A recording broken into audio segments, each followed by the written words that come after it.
Hey everybody, this is Anthony from Old Tone Zone, and this is the second video in this series of videos that I'm doing called Understanding Tube Amps.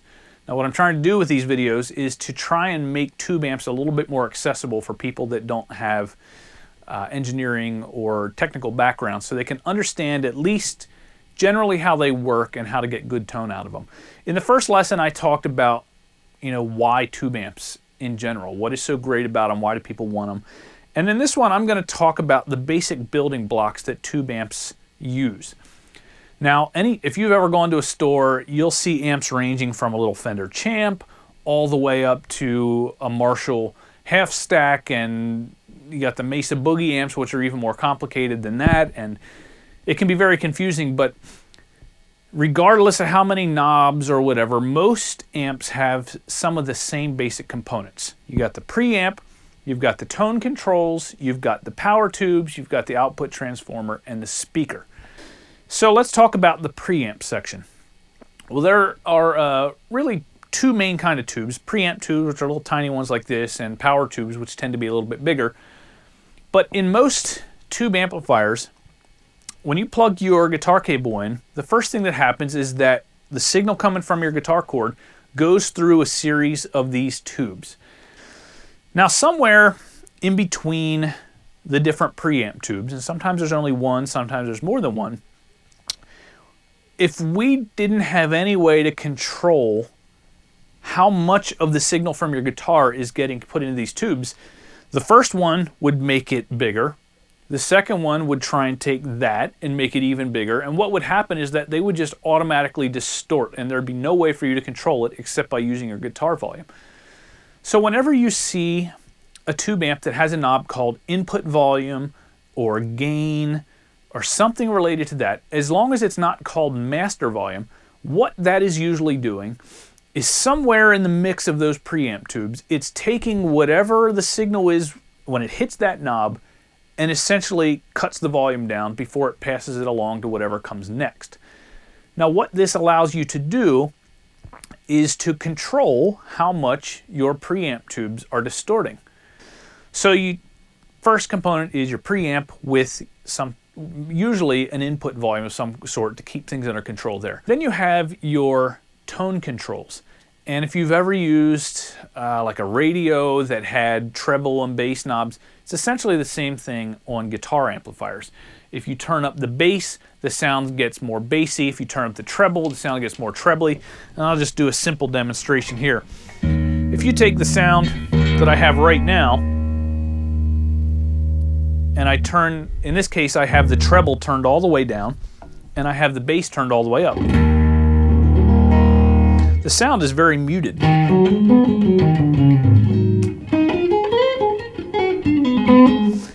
Now let's reverse those things. Let me turn the bass down and the treble all the way up. In that case, everything sounds really, really thin. So neither one of those extremes is terribly pleasing to the ear. And so in this case, I usually just leave them somewhere in the middle. But that's essentially what tone controls do in any amp that you see them in, is that they shape the overall sound of what's coming from your guitar. Now, depending on where those tone controls are put into this whole structure, it can have a different effect on the sound of your amp. And the tone controls in a Fender don't sound like the tone controls in a Marshall, which don't sound like the tone controls in a Mesa Boogie. And so they're a fairly important part of the amp, and they help to give the amp its overall personality. Even from one Fender amp to another, the tone controls sometimes have small differences that are designed to accomplish something. In a Fender Bassman, it has a very different sound to it than, say, like a Fender Twin. So you got your preamp with all the preamp tubes, you've got your tone controls. Then you have sometimes a master volume. And the master volume is just simply a volume control over whatever's coming into it from the tone controls and the preamp to try and cut that down to a level that won't cause the power tubes to distort. Now, why would anybody want to do that? Well, that is primarily because of volume. Sometimes you can't have your amp up at obscene levels and you need to keep it quiet. So you turn your master volume almost down to zero and sometimes let your preamp run as wild as it wants to, and you get nice crunchy tone, but at an itsy bitsy volume that's not going to wake up the baby that's sleeping upstairs. Some amps don't have a master volume, and there are various reasons that they don't, and I'll talk about that in another video. But sometimes you'll see that and sometimes you don't. But regardless, I think 90% of the time that master volume is put right before the power tubes, so that essentially it allows the power tubes to work without being as loud as they normally are without producing distortion. Then you have your power tubes, and these are like the sweet spot of the amplifier. And I'll talk about preamp versus power tubes later and why they're different. But the power tubes are yet another stage where they take whatever's coming from before it in the amplifier and they try and make it even bigger. And if that master volume's not there, then whatever comes out of those tone controls, the power tubes take it and they just try and run with it and make it even bigger. Now, after the power tubes, we have a thing called the output transformer. And the output transformer, its only job is to take whatever is coming out of your power tubes and to send it to the speaker.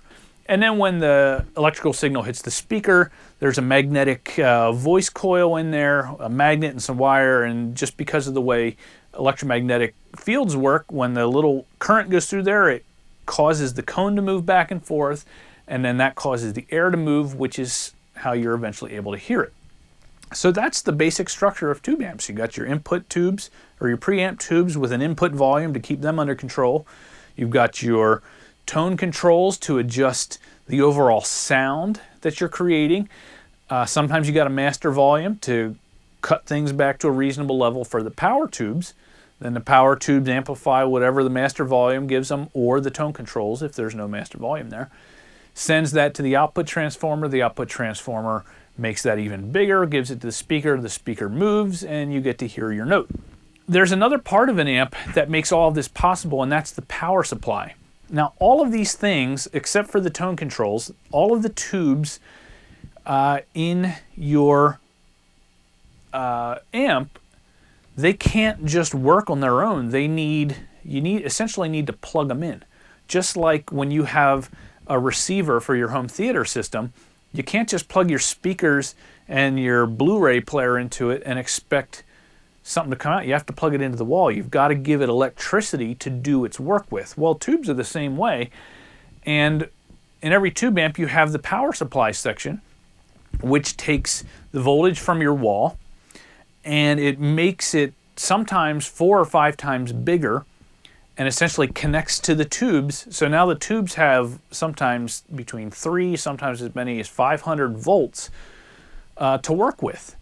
And once they have that big amount of voltage, now they're able to take the sound from your guitar and make it bigger. So that's about as simple as I can make it. And in future videos, I'll touch on some more detailed topics like effects loops and channel switching and high gain and low gain channels and all that good stuff.